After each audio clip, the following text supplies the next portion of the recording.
We are from Project Arise, and we're excited to welcome you to the first in the RDRS webinar series. So we're thrilled to have you all here. And I'm going to just pop up onto this now. It's not letting me switch. There we go. So as part of Project Arise, really our mission and goal is to empower educators and to elevate inclusive and effective literacy instruction for every learner. And we are part of a statewide grant funded by the CDE, and we have our county office hubs as well as all of our content partners, including John, who is with us here today. And we just wanted to remind you all that we have free, 100% free online courses, beginning with executive functions and literacy as equity, as well as foundational skills and comprehension and knowledge building. And then with an intensive intervention course. And that is part of where John comes in and joins us. And we do offer graduate units that are available for only $50 a unit. And so that's a really great way to get those units and pass that along. And we have a number of other professional learning opportunities available. And so Matt's going to drop that into the chat for us. And we have them going on all through the spring, and they are all free. So that's the great news. And then at the end of the session, we're going to have a recording, and we will update this document and send that to you in a follow-up email with the recording as well as session resources. And finally, though, I am just so excited that we have John Potter here with us today. He is from NCII, and we're in for such a treat because he's not only an expert in MTSS and early literacy, but he has this just natural gift for making all of the content practical, easy to understand, and easy to apply. So I'm going to hand it over to John to begin our presentation. Thank you, John, for being here.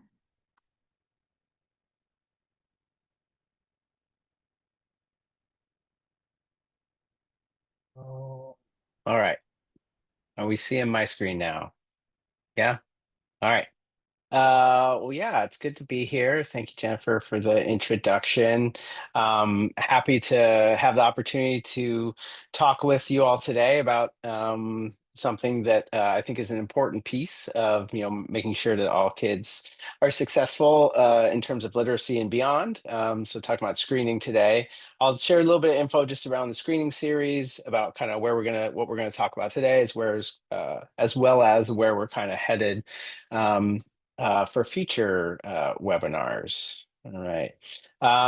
So just some kind of introductions, a little background on me. So I am located just north of you all up in Portland, Oregon. My background is school psychology, special education. So I've had the opportunity to work in Oregon prior to this current role that I'm in.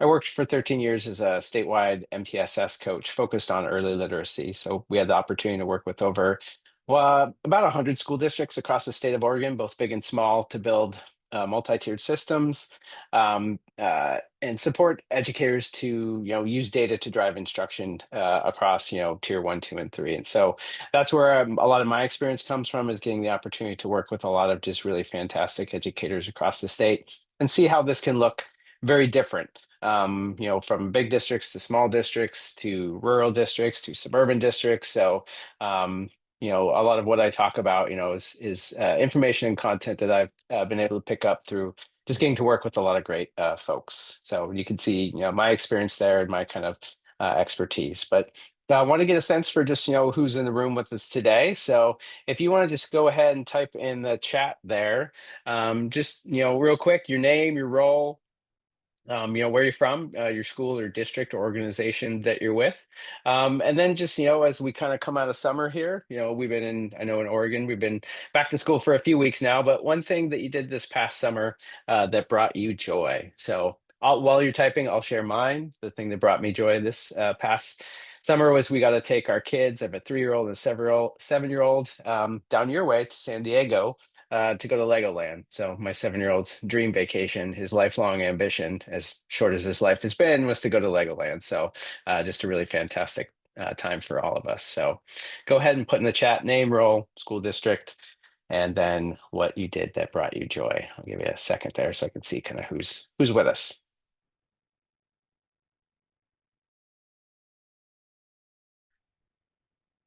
And welcome, Roxanne. Welcome, Karen. Yeah, I think lots of outside time, and it's always good. Welcome, Stephanie. Family vacation to Disneyland. My 7-year-old's next dream vacation is Disneyland, so maybe we'll get down there, sometime soon. Welcome, Kelly. Testing coordinator. Okay. Volleyball. Great. Welcome, Stephanie. Yeah, beach vacation. Awesome. Hiking. All right. Well, yeah, keep putting in the chat there. But happy again to be with you all and get the opportunity to talk about screening today with you. So some quick just housekeeping stuff, kind of things to keep in mind real quickly. I'm going to copy this link. Materials today, I'm going to put the link here in the chat. If you just go to that link, you'll be able to access the materials, not only for today, but for the other two webinars as well. We'll share that again when we do the next two sessions. But we just have a copy of the slides for you there today. But all the links that I share will be in the slides. So if you want to go back and reference something, you can do that through the slides. Just a couple other things. Keep your microphone muted unless speaking. Encourage you to have your camera on. I think we're in a webinar, so I'm not sure that we're going to be able to see your faces. But if you do have comments, questions, as we said, go ahead and put those in the chat.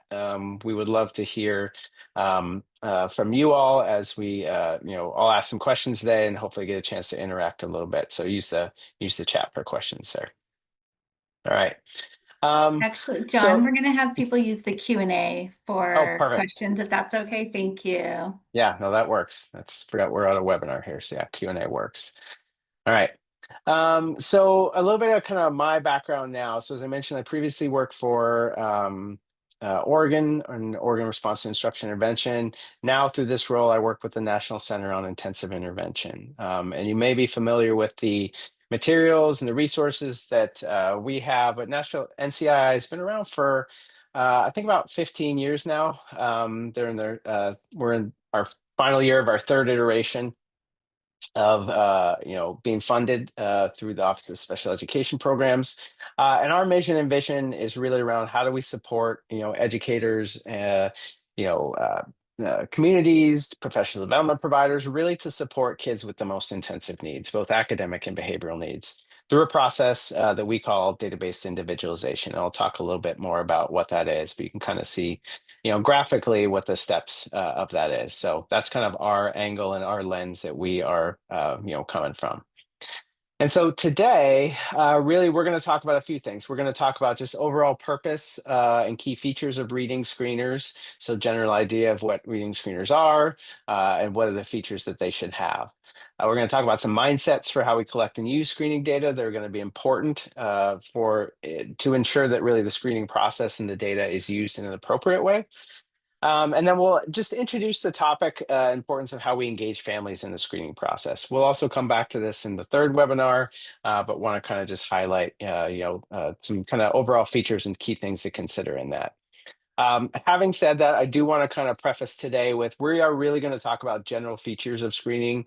I know California has selected 4 different tools that you can use for the RDRS.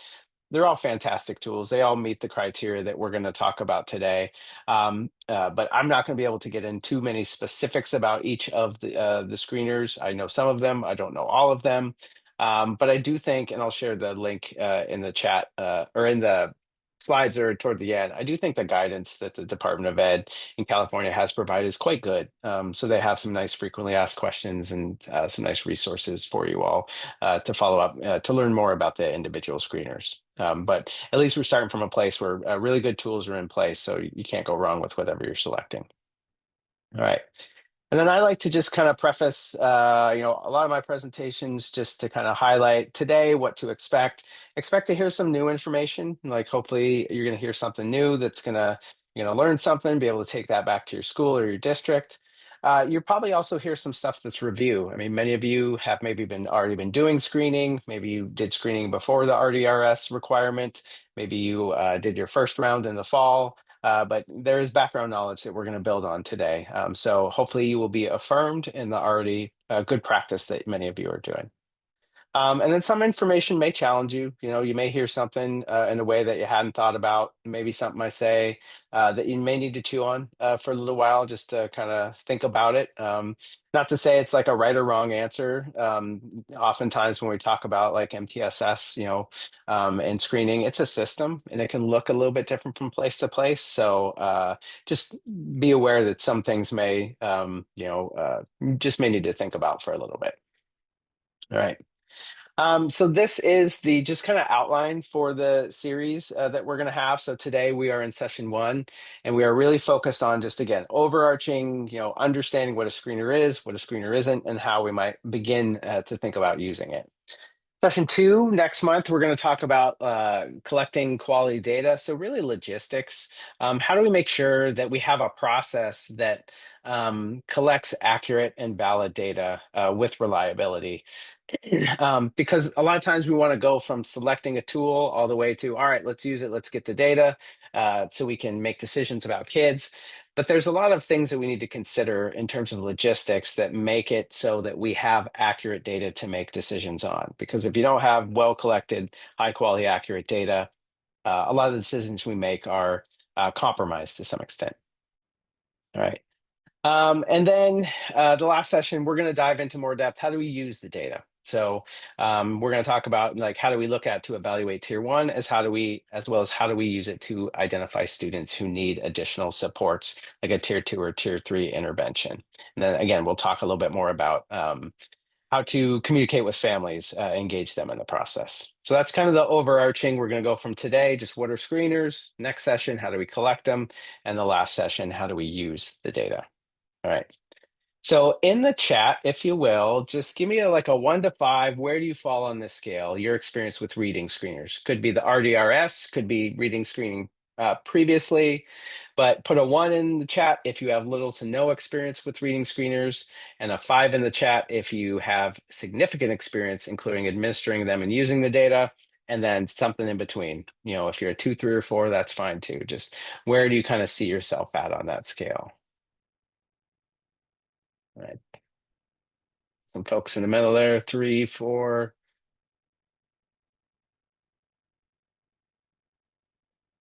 Yeah, 3. So yeah, so a lot of people kind of in the middle here. This like have some experience with it, want to continue to build that experience and knowledge. All right, great.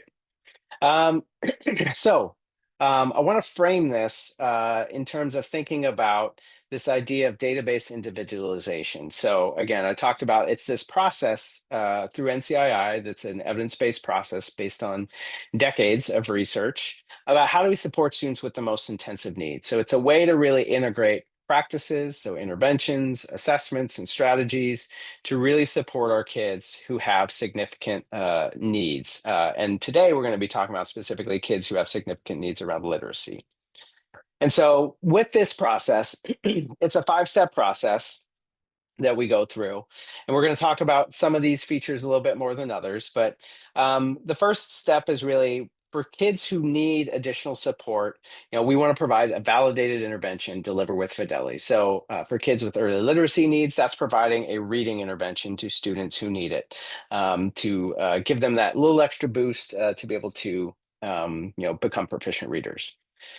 And so once we provide those interventions, step 2 is using progress monitoring data to track, are those interventions effective or do we need to make a change? So we deliver an intervention, we use progress monitoring data to see how they're working. And then step 3 is that we use diagnostic data to develop a hypothesis when an intervention is not working. So if an intervention is working, we're going to continue to deliver it. We'll stay in that steps 1 and 2. But when we have students not making adequate progress, we're going to use diagnostic data to dive a little bit deeper. Because that's going to help us do step 4, which is to adapt that intervention in some way to figure out what we need to change about interventions. And then we continue to progress monitor and adapt if needed, as an iterative process. So it's a process that continues until we, have students who are proficient. And so the question then becomes, we're talking about screening today. If you're looking at that, you probably don't see screening on there. So the question is, where does screening fit? And really, screening, especially for early reading difficulties, is an entry point into this process. And so screening is a way to look at a standardized, objective, relatively objective. I mean, no process is perfect, and we'll talk about that in a little bit. But an objective, standardized process for identifying students who may need intensive interventions. So instead of relying on like teacher referral to catch kids, to see kids struggle for a little bit, we are going to use screeners to identify who are those kids that we're going to need to provide some validated interventions for, and who may need to go through this process of data-based individualization, right? So purpose. So I want to start with this idea of like, what is the purpose of screening? And this is a piece where hopefully like some of this is review. You may hear some new here, but like, why do we have reading screeners, and why do we have screeners in general? And so there, I want to clear up some misconceptions, but also just kind of point to like, what are they? And conversely, what aren't they? And so, first and foremost, screening, the purpose is really to identify students who may be at risk of later reading difficulties. Alternatively, reading screening is not to diagnose a student with a reading disability, including dyslexia. And I think your state has done a nice job of making that clear in the guidance. As we'll talk through reading screening, they are brief assessments. They are quick. They are not meant to diagnose. They just don't have the capability to do that. And sometimes some of the pushback I get on screening is, oh, it's only a 1 minute assessment, or it's only 5 minutes. Like, it's not really telling me that much.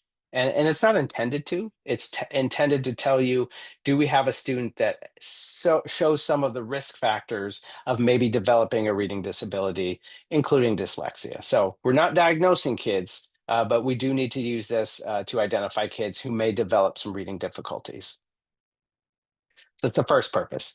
The second purpose is it provides a general indicator of reading skills. What it doesn't do is it's not going to provide you a comprehensive assessment of everything, right? It's not a diagnostic assessment. It's not, again, we're trying to do this with all our kids. And in order to do that, we have to sacrifice, time and the depth of the assessment. So we're just trying to get an indicator read on our kids on track, off track, not providing a full diagnostic workup of, like, what phonics skills do they have? Can they read fluently? What comprehension strategies do we need to work on? Like, they're not that deep. And so we want to make sure that we're using them in this light of being a general indicator of which of the students that we're going to need to follow up more with, probably with some diagnostic assessments, and which of the students that are most likely on track. Right. And then the last purpose comes around this idea of early identification and prevention of later reading difficulties. And so we really want to identify kids as early as possible. And so you're using these measures as early as kindergarten. There's earlier measures in preschool that we can give to identify kids who are most likely going to need some additional support. What we don't want to do is wait until a student has had several years of instruction to assess. Because that's really the old model, right? We had this wait to fail model where if kids needed some additional support, they had to struggle for a certain number of years before we could identify them. We could evaluate and take a look and maybe provide some specialized services. And so we want to get kids as soon as they come into our schools. Doesn't necessarily mean like week one, like get them acclimated to school, but in a pretty quick way. We don't want to wait until we've delivered a ton of reading instruction to kids. We want to make sure that we're identifying them pretty quickly, because we can see some of those markers pretty early on if we're going to need to provide some additional intervention, or if kids are generally on track. So these are just kind of general purposes of what reading screeners are and aren't. But as we talk about reading screening and screening in general, I like to use an analogy. And if you haven't seen me present before, you'll recognize pretty quickly, I use a lot of analogies. So bear with me here, but I find they tend to help understand the concepts a little bit better. And so when we're talking about universal screening tools, the analogy I like to use is going to the doctor, which I recognize is not everyone's favorite thing to do, but we are all supposed to, actually overdue for mine, I need to schedule it, but supposed to go for an annual physical exam, right? Just your annual checkup every year to go in and see the doctor and see, are you generally on track with your health, or are there some concerns? And so every year you go into the doctor, they're going to do some specific assessments with you pretty consistently. So things like they're going to take your blood pressure, they're going to take your temperature, they're going to listen to your heart. They may weigh you, they may do a little bit of blood work, like that routine blood work. Um, and so these measures are really used to just get a general bead on your health and to say, are you generally healthy? Or are there things that we need to follow up on? And so, as we talk about screening, I'm going to talk about the features of screening. These apply to these measures of like blood pressure, temperature, listening to your heart. They also apply to early literacy screeners, many of the same features. It's the same kind of idea, right? So, what are we talking about here? So, features of reading screeners and just screeners in general. First and foremost, they're designed to be brief. They're designed to do real quick check-ins because you're going to be doing them with all of your students.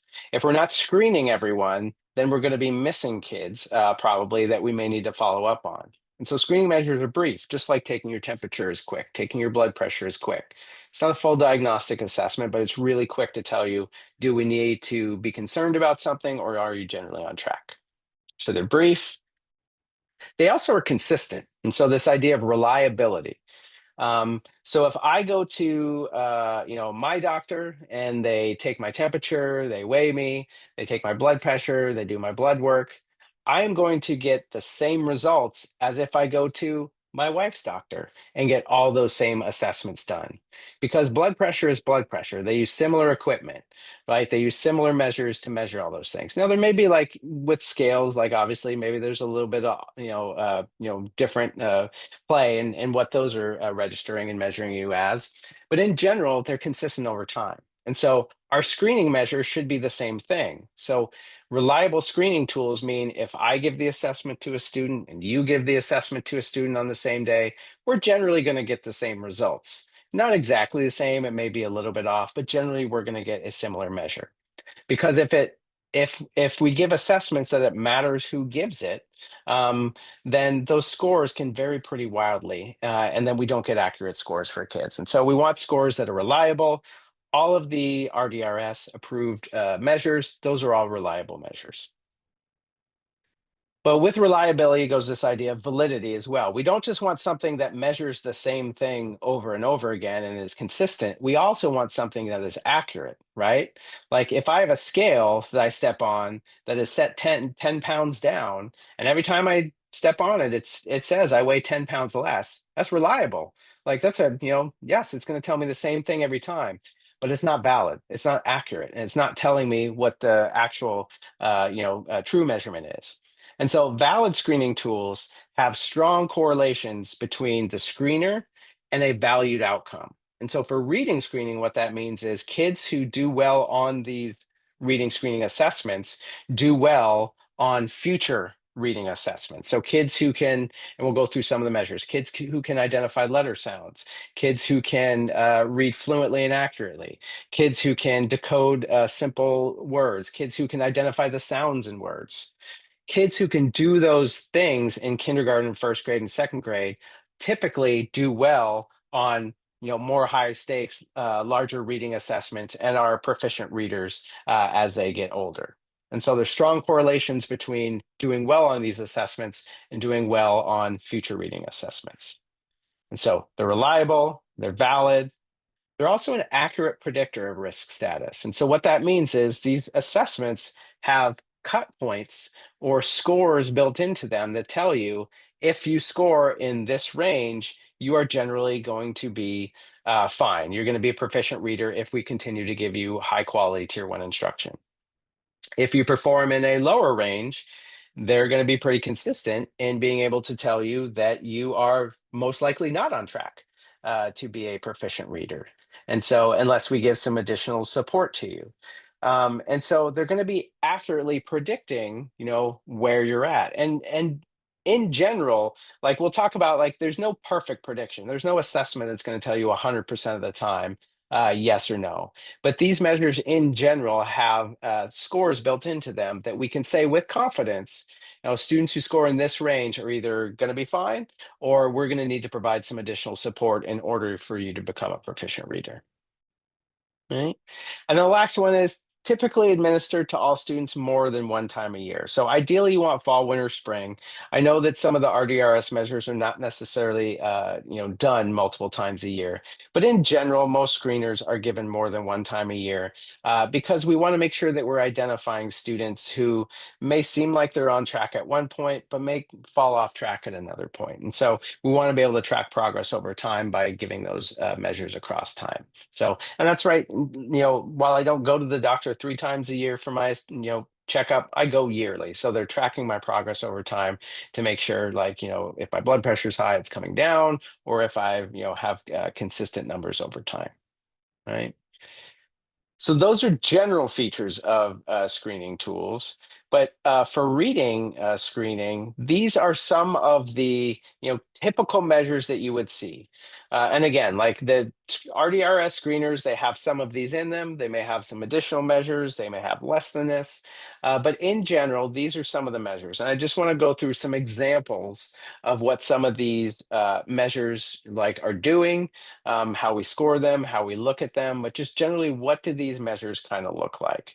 But you should receive, obviously, training through the specific tool you're using. They'll go much more into depth into like scoring and all of that. But I just want to share some general sense of what these are so you can get an idea of like what we're asking kids to do. All right. So one common measure given pretty early on is a letter sound fluency measure. Simple measure, and really you're just giving a list of letters to a student and you're asking them to identify the sound. There are also letter naming fluency measures that ask you to identify the name of a letter. So both are predictive of our kids on track or off track to be readers, but they measure a little bit different things. Letter sounds is a little bit more of a complex skill for kids. Knowing letter names is great, but kids obviously need to know the sounds of the letters in order to start decoding words and putting those together. So in general, many of these are timed, typically for a minute. Some of them are longer, but we're going to assess whether kids can identify letter sounds and to see how many they can do within a minute. And as I talk through all of these screening measures, as you see, like many of them, almost all of them are timed, typically a minute. The idea is we don't want kids going as fast as possible. It's not about speed, but rather it's about automaticity.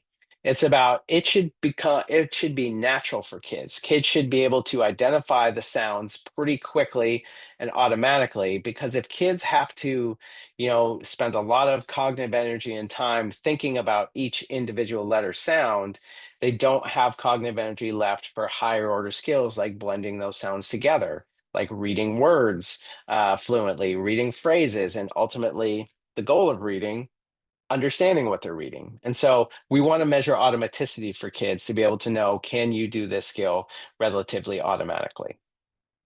So letter sounds fluency is one measure. Another measure that often you see, I think most reading screeners have this. This is a highly predictive measure, but this idea of a phoneme segmentation fluency.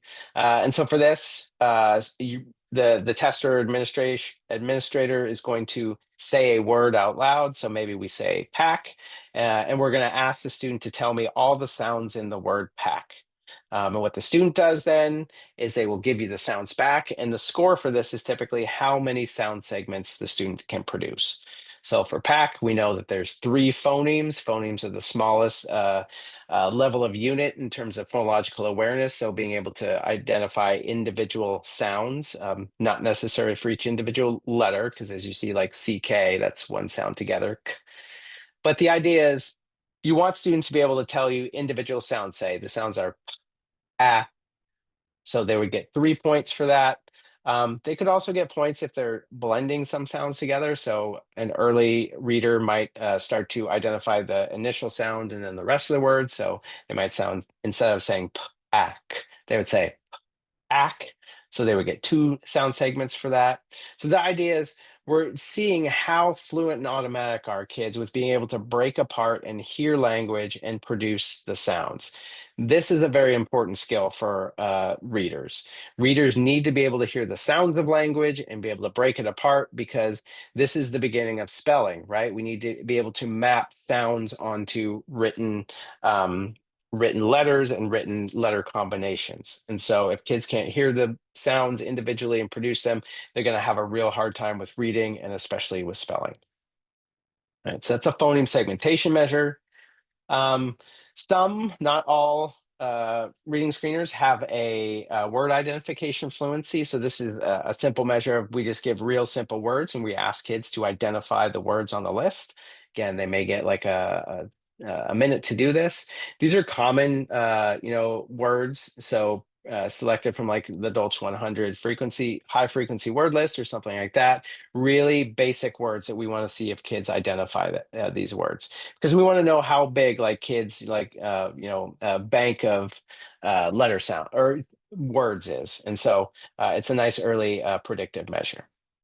So word identification fluency is one way to do that through looking at real words, but many assessments, early screeners also have a nonsense word fluency measure. And in my experience, this is one of the more, I don't want to say controversial measures, but one of the one that I get most questions about, like a nonsense word fluency measure. And so really what it is you're given simple, like often three-letter words that are not real words, and you're asking kids to say all the sounds in the words or to say the words. And so kids might say the individual sounds. So they might say, like for this first one, k, a, or eh. Or they may say the whole word. Like for this one, they may just say bez instead of b, e, z. And so the idea is these are all like, make believe words that we want kids to say because the idea is you don't want kids to memorize them or know them by sight. You want them to use their decoding skills to be able to decode words. Now, the idea is we're not trying to get kids to be reading nonsense words. We're trying to assess, do they have basic phonics skills? And so sometimes I see teachers teaching nonsense words because they want kids to be better on the test. And I would recommend against that because words should be tied to meaning, they should be tied to language, and we want to teach those things together. And when we start teaching nonsense words, we kind of take out that language piece. And so kids who you teach to decode, you teach letter sounds, you teach how to blend, they will be able to do this task, this nonsense word fluency task, really well. But what we don't want to do is spend a lot of time practicing nonsense words. Rather, we want to practice decoding individual letter sounds and practice blending together into real words, not nonsense words. Right. And then the last one I'll talk about, this typically occurs, after middle of first grade, about you start giving these measures, which is really a passage reading fluency or an oral reading fluency, where we're giving kids a minute, we're asking them to read a text, and we're just seeing how accurately and fluently they can read from a passage. So marking the errors and seeing, what is the accuracy percentage, how many errors did you make versus how many words correctly can you read in a minute. This is another one that I find I think has been misunderstood over the years. Again, the goal is not to read as fast as possible. The goal is generally to do their best reading and to read accurately and fluently. And so we don't want a kid just getting a high amount of words and making a high amount of mistakes. Rather, we want them trying to read for meaning and really clearly understanding what is their reading rate when they're trying to do their best.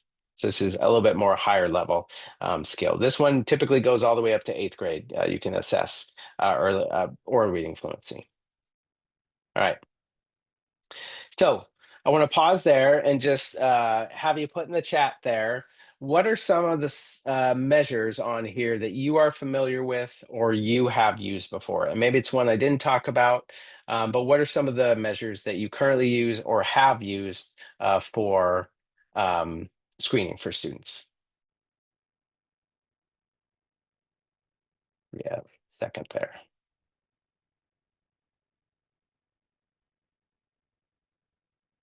So use them all. Yeah.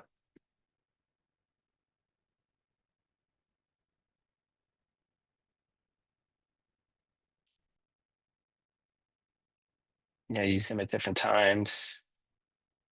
Yeah, I think these are some of the most common ones I see in terms of early literacy. There's definitely more, like whatever RDRS measure you've adopted. Some of them have more. Some have like rapid automatized naming measures where you're naming objects or something else. But yeah, these are the typical ones, I think. So, all right, John, I'm we gonna do keep. have one question Yeah. in there. It's should we assess all learners in English, including recently arrived multilingual learners? And then also within that question, should we assess in English and the primary language? Yeah, that's a good question. And if I remember correctly, I do think California, the Department of Ed, gives specific guidance on this for California. But yes, I would assess in English. I would also assess in the primary language. And I know like that is difficult. Like there's not a ton of, if the primary language is not Spanish, there's not a ton of good early literacy assessments to be able to use. But if you do have, recently arrived multilingual learners that speak Spanish, definitely assess them in their native language if you have a tool, so Spanish, but also do that in English as well. You do want to take into account, like, if they have no English skills, like obviously they're not going to do well on that assessment. And there's other, again, California gives some good guidance on ways to look at other like assessments and other things to be able to properly evaluate, where they're at in terms of their literacy skills. But yeah, assess in English and their native language if you can. Yeah.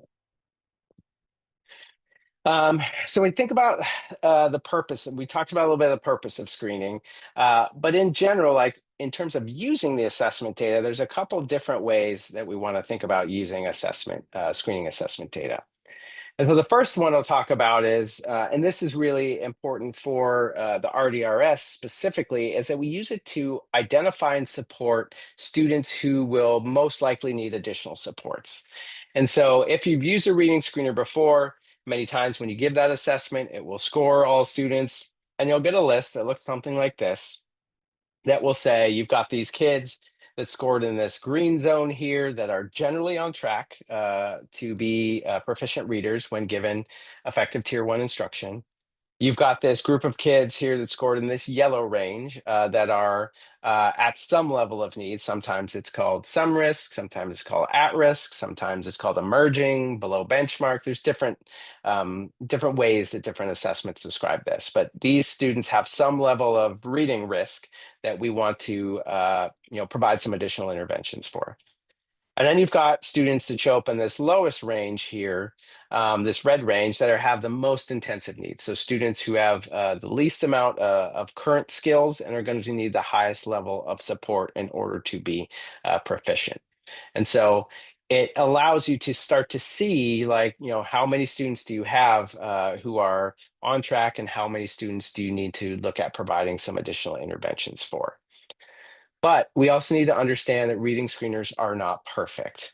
And so let me walk through this example to kind of show what that looks like. And so imagine that this is your class of kids that you are screening, and you are trying to identify who is going to need some additional support as at risk, and who are the students who are at low risk and can be supported, which is tier one instruction. And so we give that assessment, and may find that these students are identified as at low risk, and this group of students score in that yellow or red range and are identified as at risk or high risk. There's some level of risk that we need to address in order to make sure that these students are proficient readers. And the idea with risk levels is that students identified as at low risk generally are on track. If we give effective tier one instruction, that doesn't mean you don't have to do anything with those students. It means we still need to deliver high quality tier one instruction. Um, and the students who are identified as at risk or high risk, that does not mean that they will not be proficient. It does not mean that they cannot be readers. What it means is, in order to become proficient readers, they're most likely going to need some additional support. And so we use these screeners to identify that. And so we've given our screening and we've identified that, and we could say, okay, these kids need an evidence-based intervention, and all of our kids would get tier one instruction. So we don't withhold tier one instruction from students who are identified as needing some additional, because additional means they need tier one instruction plus, not something in place of tier one instruction. And so This is what we would do kind of in this perfect world.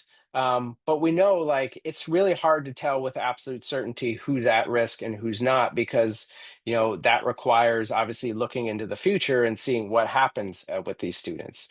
Um, and so screeners should accurately identify them correctly and accurately, but they're not perfect. And so imagine this scenario. And so imagine we could look into the future and we could see who are the students who are actually at risk, at high risk, at risk, and low risk. So we've got these kids, and we know who's on track and who's not on track. And in this case, we've given our screener and it perfectly tells us it has correctly identified all the kids who are at low risk, and it has correctly identified every single kid who will need some additional support. This is what we want from our screener. Um, but screeners, again, not perfect. And so what you might find is something like this, to where we've identified these students as at low risk, and we've identified all of these students as at some level of risk. But we've got two kids here who are misidentified as at risk. These kids are actually fine. These are the kids that if you've given a screener before, it's like maybe they showed up, it was a hard passage, they were having a bad day, like the screening data just didn't really accurately get at their skills. And so we've over-identified kids who need some additional support. So this is an example of over-identification of risk. And in general, screeners are built to do this. Screeners are built to over-identify kids a little bit, because the alternative, which I'll share in the next one, is not what you want. And so the alternative is under identification of risk. So if we set that cut score too low and we say, well, our screener has identified all of these students here as being at low risk, but we've got these two kids that are actually have some level of risk and need some additional support. And if our screener says kids are okay, remember, we're using our screener to identify kids who may need some additional interventions. We would be withholding interventions from these two students who actually need interventions. So I would rather over-identify and find out later, well, these kids don't need additional reading interventions, rather than under-identify and miss kids and not provide them with the reading interventions that they need, so we can prevent those reading difficulties from happening.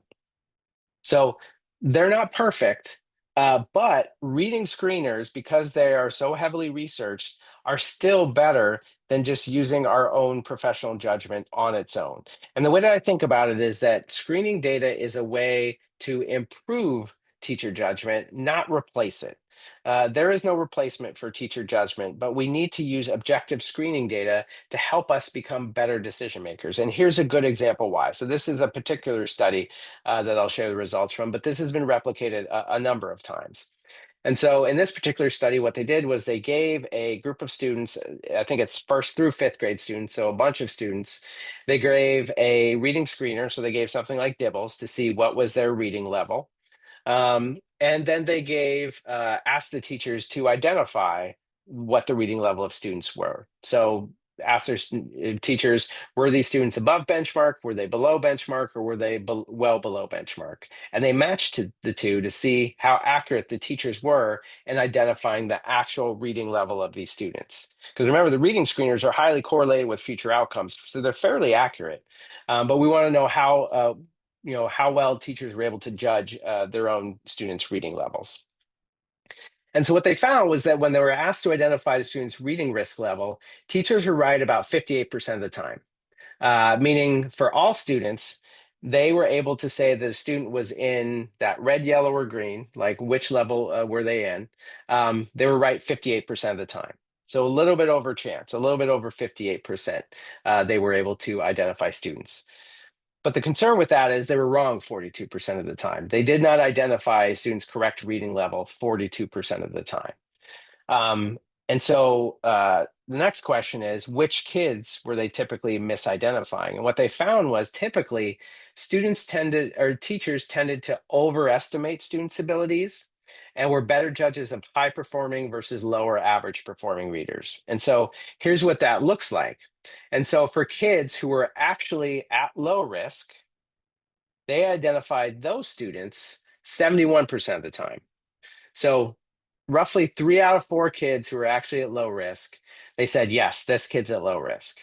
So they were pretty good at measuring, identifying the reading levels for their higher students. But what's concerning is for kids who are in that middle range, that at-risk range, they were only correct 40% of the time, meaning over half of the kids that showed up as needing some additional support in that middle range, teachers would not have identified them correctly. They would not have provided reading intervention, and many of those students would have continued to probably fall further behind. And so for high risk, it was a little bit better. It was about 55%. They identified a little over half of the kids at the high risk range accurately, but that's still half the kids in that high risk range that they did not identify as needing that level of support.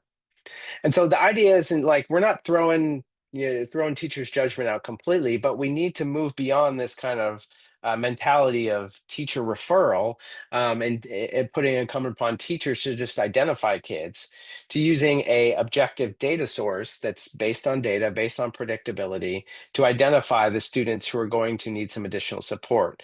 Because what we've seen in the past is otherwise kids fall through the cracks. We miss kids. And it is much easier, and I'll talk about this in a little bit, is much easier, more cost effective to intervene and prevent reading difficulties than it is to come back and try to remediate those reading difficulties after they've set in place after a number of years, right? I want to pause there and just see if there's any questions about this study or that kind of concept, because yeah, there's a lot of numbers there. So just want to make sure it's clear and people kind of clearly understand what's going on there. So I'll just pause for a second.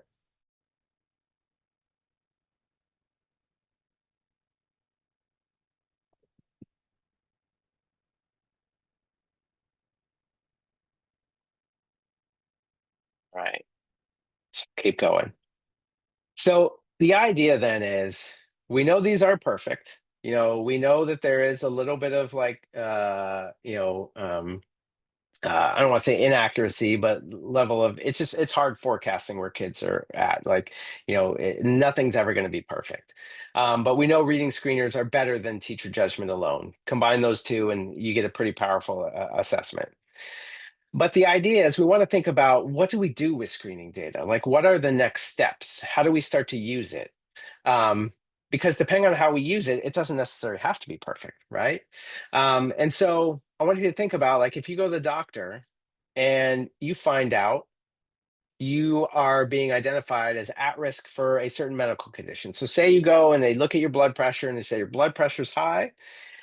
Just like that reading screener, there's cut scores for where we want to be on reading. There's cut scores for blood pressure, right? Like that puts you in certain levels of risk. And if I fall in that and it finds out, oh, my blood pressure's high, I'm in this like at risk category.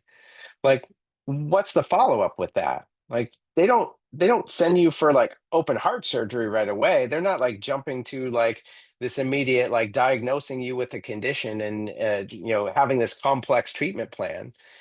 But what happens instead is they're going to do one of a few things. Either they're going to verify that risk through additional diagnostic testing. Maybe they're going to do some blood work. Maybe they're going to look at some other factors, give you some questionnaires. Or maybe they do have some immediate evidence-based medical treatment. And that may be as simple as like changing your exercise and diet. That may be medication. That be something more standardized that we're going to deliver. But again, what we don't do is we don't jump to like diagnosing you with, a significant condition based on just taking your blood pressure. It is a screener. It is not a full diagnostic measure. And so the idea is with reading screening, it's the same thing. So when students are identified as at risk for reading difficulties, we're not diagnosing them, we're not labeling them anything.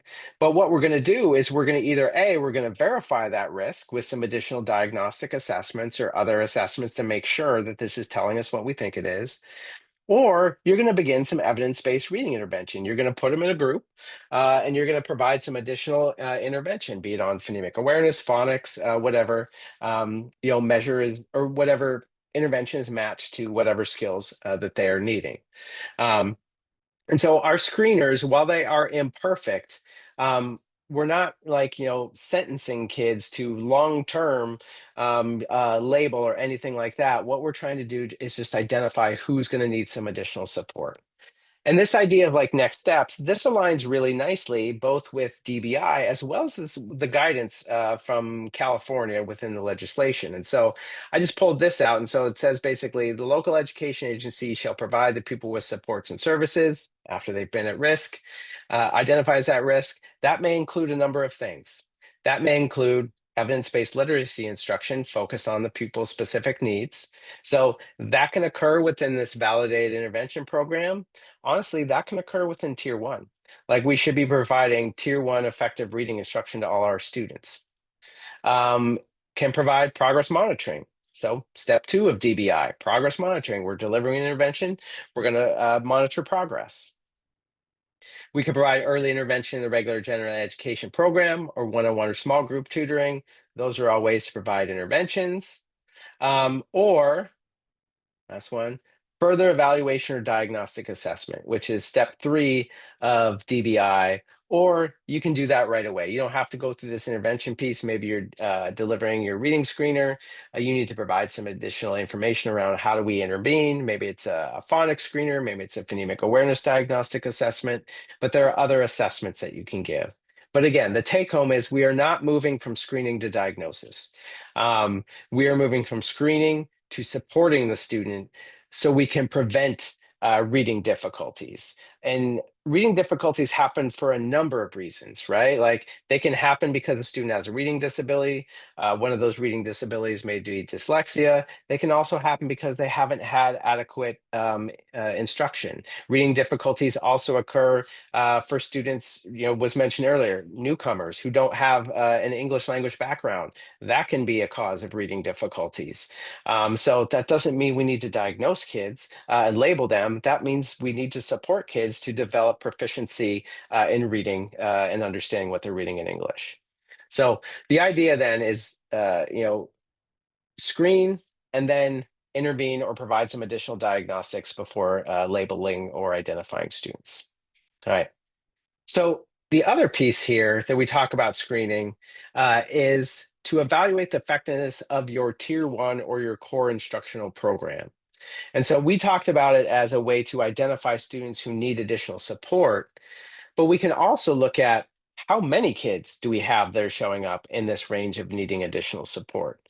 Because if you have a large percentage of your students that are seeing as at risk or at high level of risk, you probably do not have the resources to provide evidence-based interventions to all those students.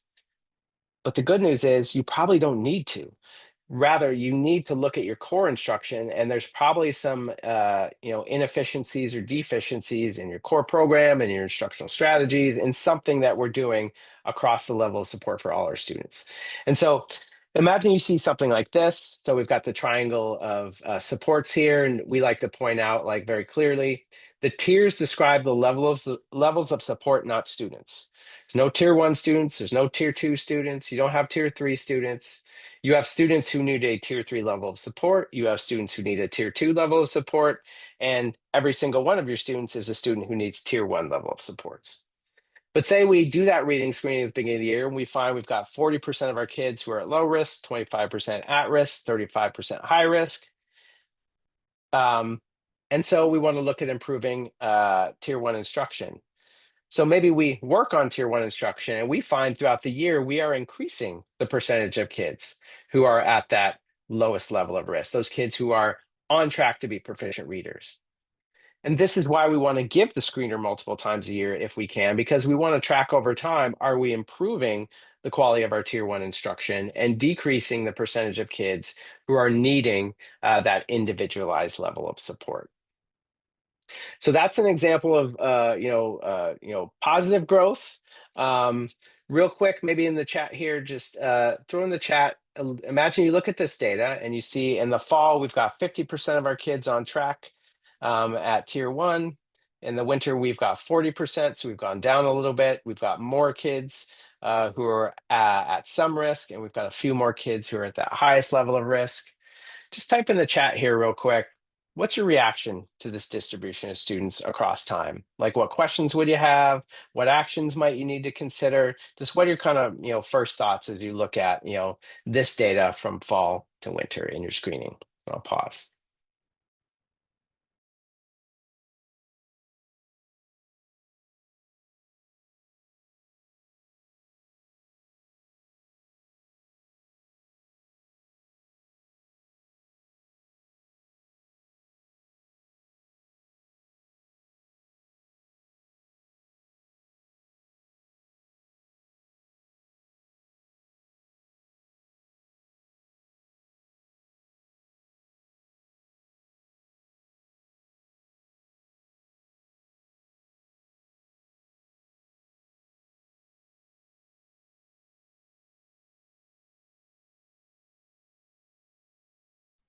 So ask a follow-up question as you're kind of typing stuff there. Is this, if you saw data like this from fall to winter, would this be effective core instruction? Will we continue doing what we're doing? Yeah, Roxanne, we want to see if there's an outlier as in compared to prior years. Yep. Long-term teacher absence, program new. Yeah, those are good questions. Yeah, what happened to tier one?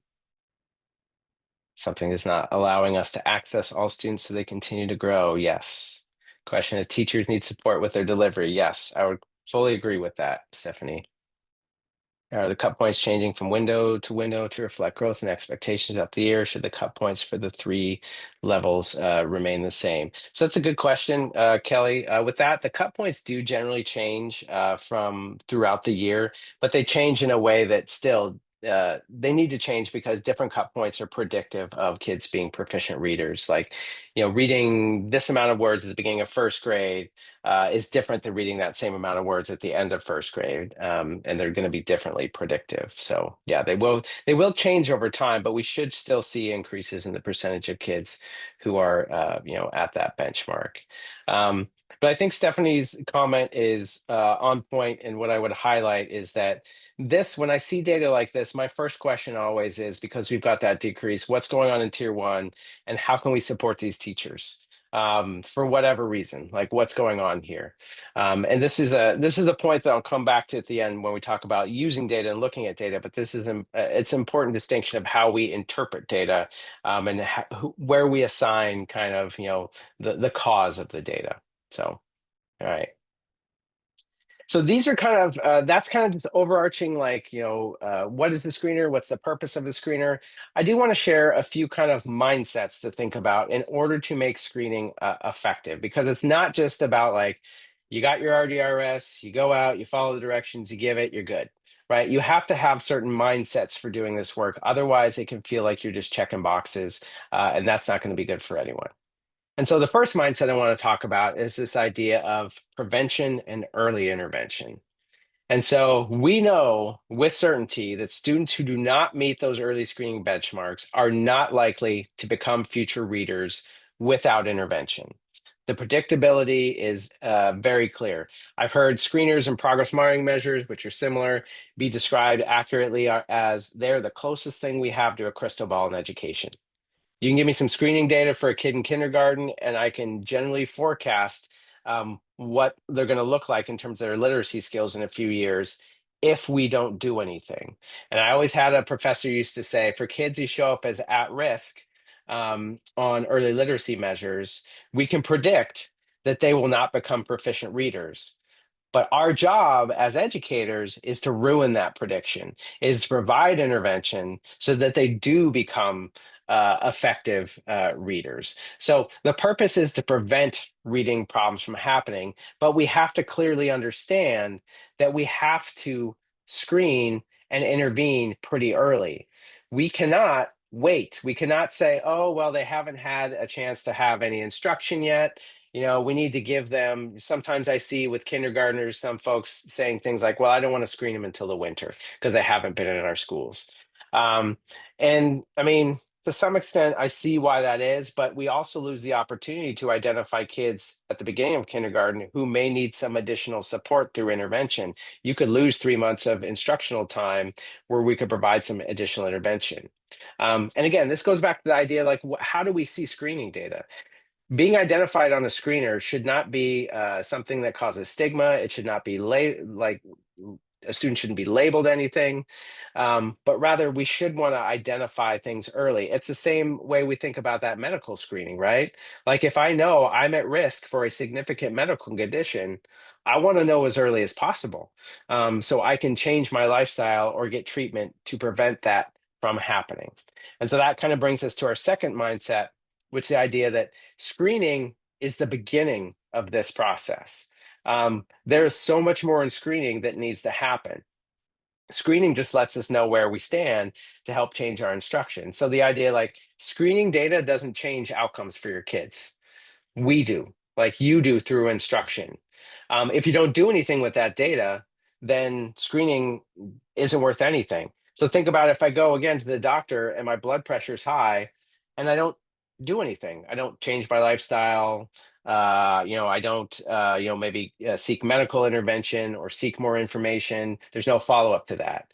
Like screening didn't fail. Screening identified the issue. We just didn't do anything with that screening data.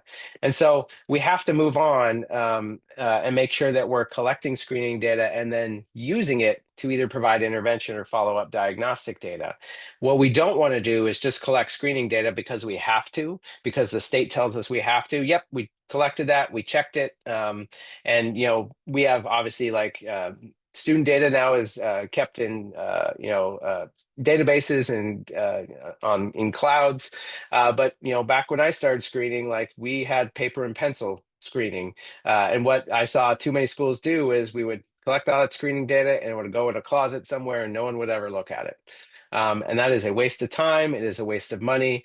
And then they would blame the screening. See, it didn't change outcomes. It's like, well, changing that doesn't mean anything. Like if I'm trying to lose weight, stepping on the scale repeatedly is not an effective intervention to do that.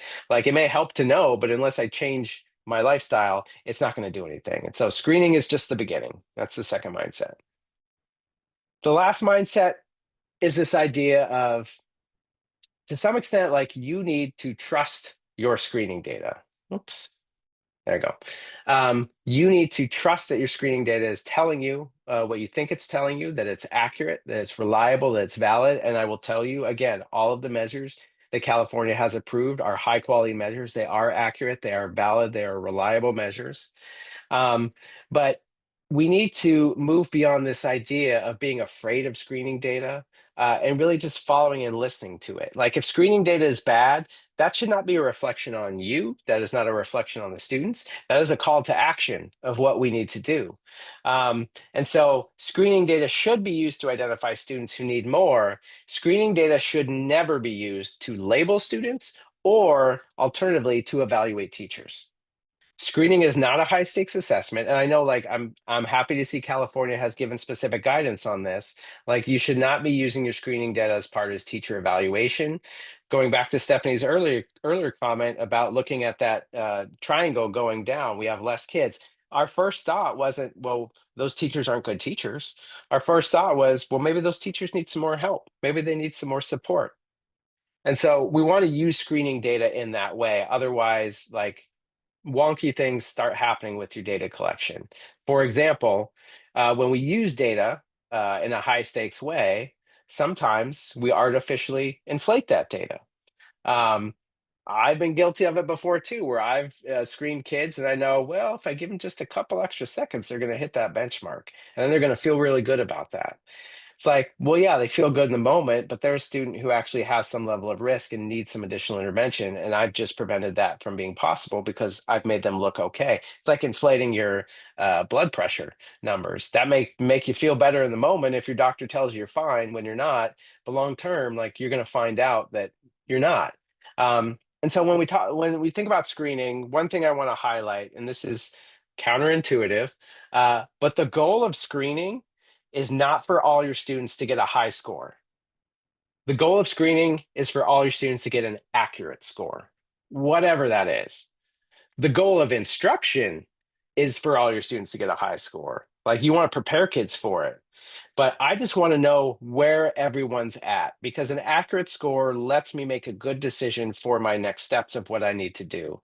And if I'm artificially inflating data, if I'm putting high stakes on it, I am doing a disservice to the students and their families and preventing help from getting to them when they need it. And that's what this is all about, right? Making sure that we're preventing problems and getting help to students when they need it.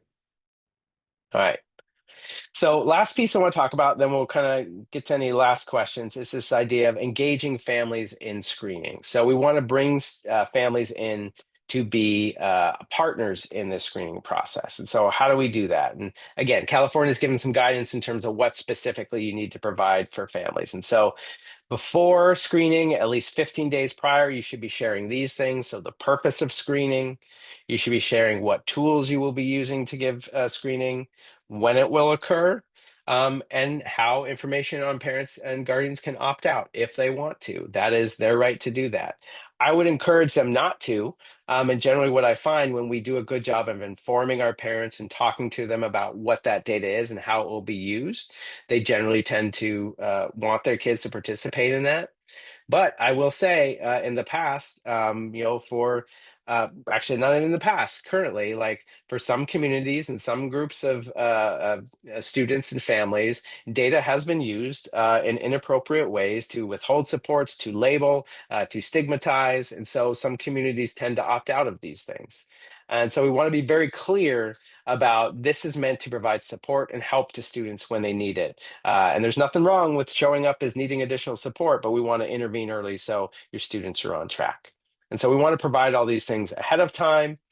And then after screening, after we've done it, within 45 days is the guidance from California, but share the scores, what those are, but also share information on how to interpret those scores in family-friendly language. I don't know how many times I've seen schools send things home to parents, like these automated reports with like your kid, decoded, 17 letter sounds. Like, great. Like, I don't know. Is that good? Is that bad? I don't know. And so you want to be very clear about like what is the cut score? What is the range? Like why is that the cut score? But be very clear about like, helping them understand what score is expected to be on track. And there's guidance in your RDRS screeners about how to do this. Many of them have built-in like parent-friendly resources that you can share. I've honestly found this is a good use of AI. If you have like AI, I've done this with ChatGPT or Copilot, have them write like a stock letter that you can send home to parents that gives you all this information. Then teachers can just kind of plug in the data, and they can have something consistent that goes home to parents that has the score and has some family friendly language for it. So, but have these things in place. All right. So as we kind of wrap here, and before we move for questions, I want you to think about just like what are your next steps in thinking about how we screen? So, do you need to revisit the purpose of screeners and communicate that with staff, students, and families? Because just because you know what the purpose is and you're clear on it, that doesn't mean your staff knows that, and it doesn't mean your students and families know that. Do you need to better understand the specific screening tool that your district has chosen? Do you need training on that? Do you need your staff to be trained? Do you need to think about, explore, ensure the mindsets are in place? Or do you need to develop some systems to engage families, like some form letters or some things that you can share with families? So maybe in the chat there, just like put in the number 1, 2, 3, or 4, like what is something that you want to follow up with that you want some more, is maybe a next step for you. So 1, 2, 3, or 4, and you can put multiple ones in there. Yeah, so 3, so think about the mindsets. 1 and 3, your mindsets. Yeah, and I think 1 and 3 go hand in hand. Like if you understand the purpose of it, then your mindset is much better.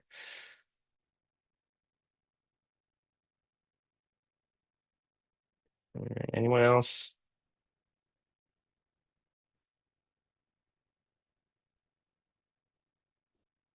1, yeah. Purpose of screeners, yeah. That's a big one. All right. So we are just out of time here. So these links are in the materials. So a couple things. I mentioned California has a great frequently asked questions. Reference that for specifics. This is the second one's a blog post. It's a very easy read on like the purpose of screening and what it is, what it isn't. So a nice resource to share with staff. And then we've got this family engagement tip sheet from the Center on MTSS.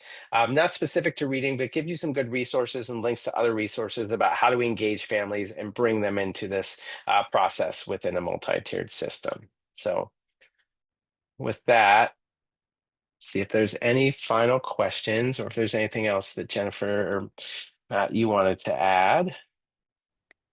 Well, I just really want to thank you, John, for spending the Monday afternoon with us and all of the participants joining us. That was fantastic, and we appreciate that you've provided the slides so we can go back and pull out all those great nuggets that you shared with us. And as a follow-up to the participants, we will be sending that one pager and with a link to the recording. And we are really looking forward to the second session on collecting quality data. As John likes to call it, make sure you're getting that clean data. So we're excited to see you all next time. So thank you so much, John, for joining us. Great. Thanks, everyone.